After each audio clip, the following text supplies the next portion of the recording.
Assalamualaikum warahmatullahi wabarakatuh.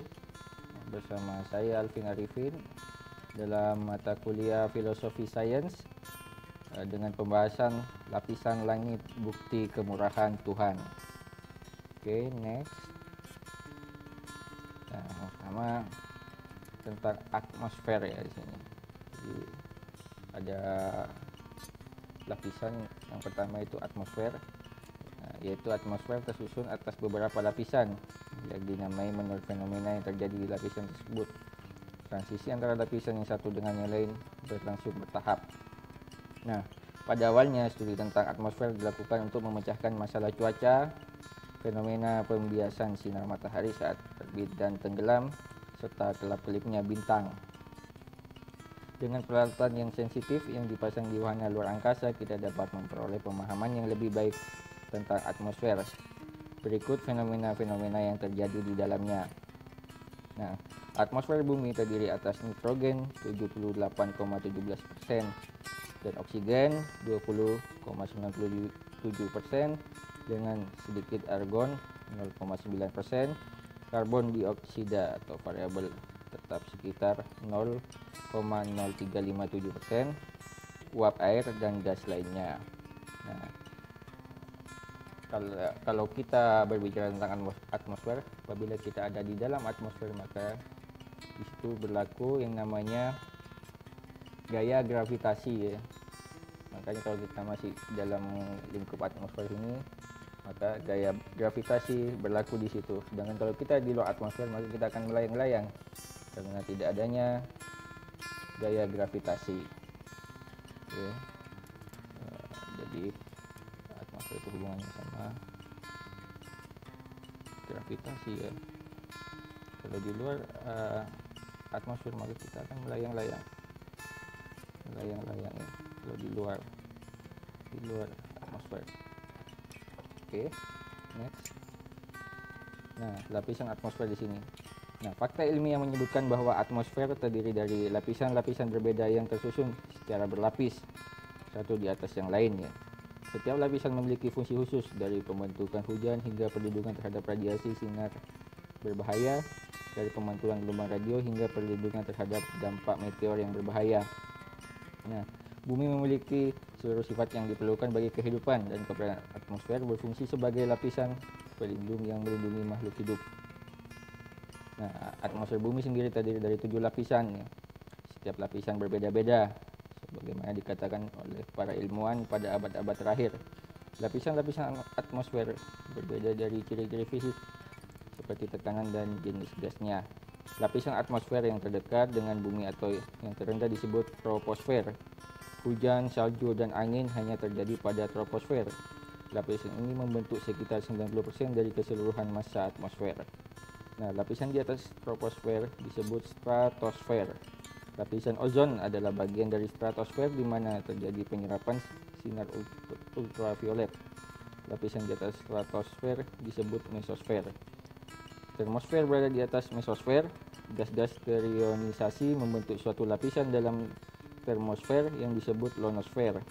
Bagian terluar atmosfer bumi membentang dari sekitar 480 km hingga 960 km. Bagian ini dinamakan eksosfer. Nah, itu lapisan-lapisan atmosfer ya.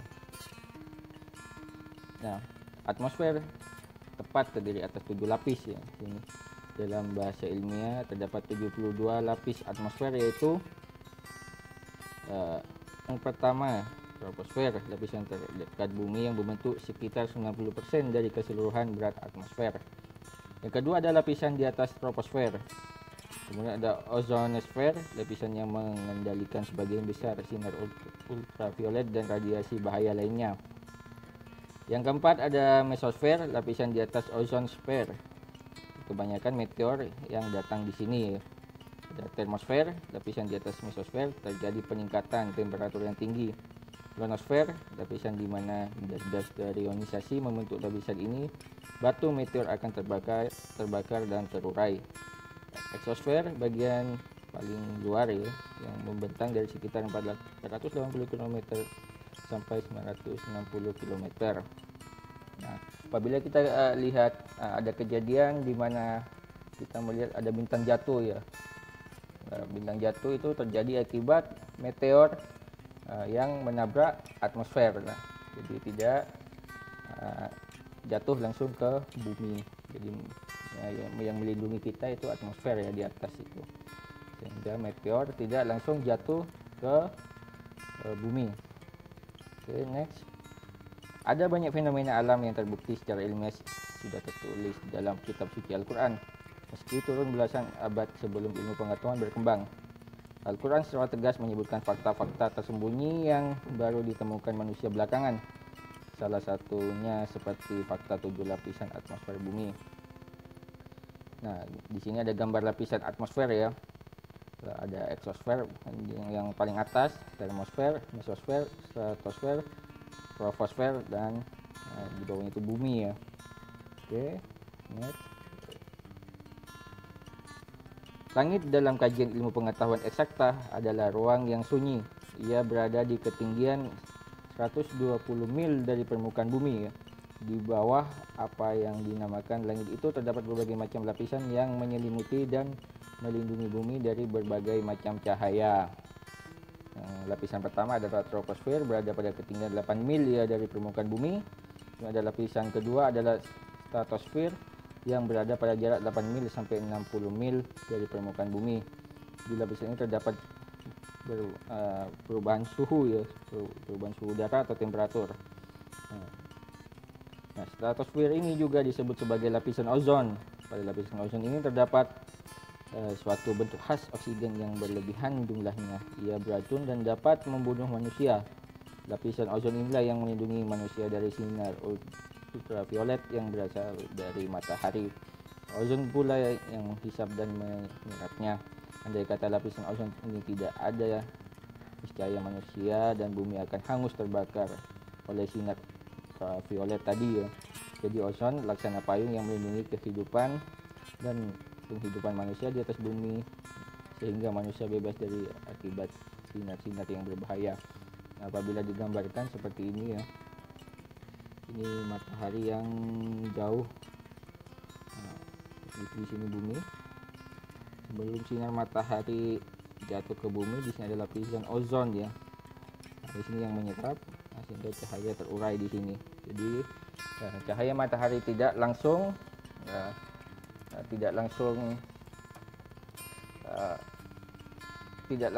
terjun ke bumi ya, atau tidak langsung menyinari bumi.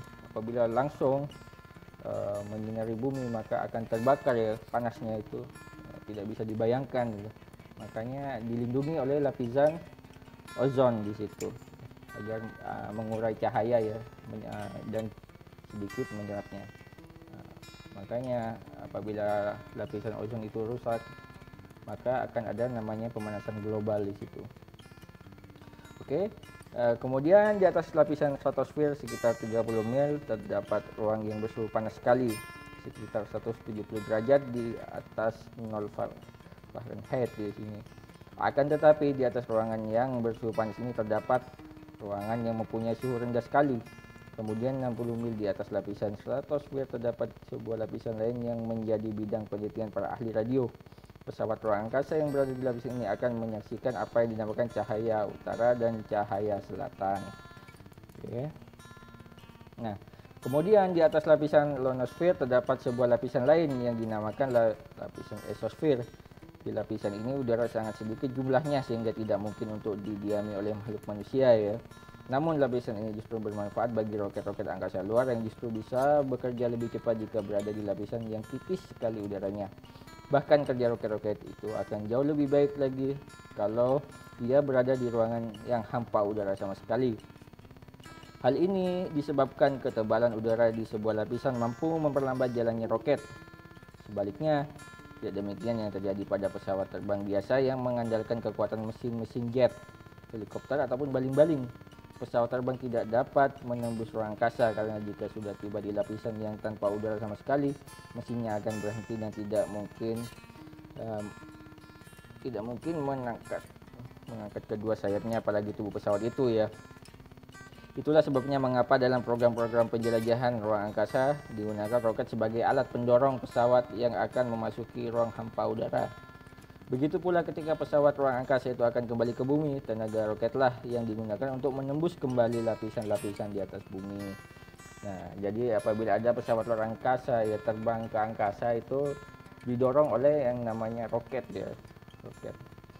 Nah, sehingga dapat menembus lapisan-lapisan yang ada di atmosfer. Oke, next. Nah, para ahli pengetahuan telah sepakat dan mengakui bahwa hakikat dari segala kenyataan atau fenomena bukanlah semua yang tampak ada atau sesuatu yang dapat ditangkap oleh pengamatan mata atau indera lahir. Para ahli ilmu alam mengakui bahwa zat dari segala keadaan ini terdiri dari atom-atom, sedangkan segala sesuatu yang tertangkap oleh pengamatan panca indera lahir manusia itu pada galibnya adalah suatu penjelmaan semata-mata dari zat itu. Nah, Profesor Albert Einstein melalui teori relativitasnya mengakui bahwa semua keadaan yang dapat disaksikan alat panca indera lahir sebenarnya hanyalah sesuatu yang nisbi atau relatif, atau bahwa semua yang diserap alat indera masih bergantung kepada sesuatu yang lain dan akhirnya haruslah mengakui adanya sesuatu yang mutlak, tempat semua keadaan atau kenyataan yang ada ini bergantung siapa dia, yaitu sang pencipta ya, yang tentunya Allah Subhanahu wa taala. Karena apa yang terjadi di dunia ini tidak ada yang kebetulan, semuanya sudah tertulis. Oke. Nah, kesimpulannya di sini, kenyataan yang ada atau esensi hanyalah merupakan kenyataan pertama, sedangkan kenyataan di balik esensi tadi yaitu eksistensi merupakan kenyataan tingkat kedua. Dapatlah dipastikan bahwa pusat semua kenyataan itu adalah sesuatu yang mutlak, berdiri sendiri, asli, dialah yang maha suci, Tuhan alam semesta, Allah Subhanahu wa taala. Semua kenyataan yang ada ini tidak mungkin dan tidak akan mampu melepaskan diri dari pengawasan yang maha mutlak tersebut. Nah, jadi semua ini tidak bisa terjadi tanpa ada campur tangan Allah Subhanahu wa taala ya. Kebenaran wahyu dan kenyataan bahwa antara ilmu pengetahuan dan agama harus terkait erat dan tidak boleh dipisah-pisahkan demi menciptakan manusia agamis yang intelektual yang beragama. Oke, terima kasih atas atensi dan perhatiannya. Kita diskusikan kembali di kelas. Saya akhiri, wassalamualaikum warahmatullahi wabarakatuh.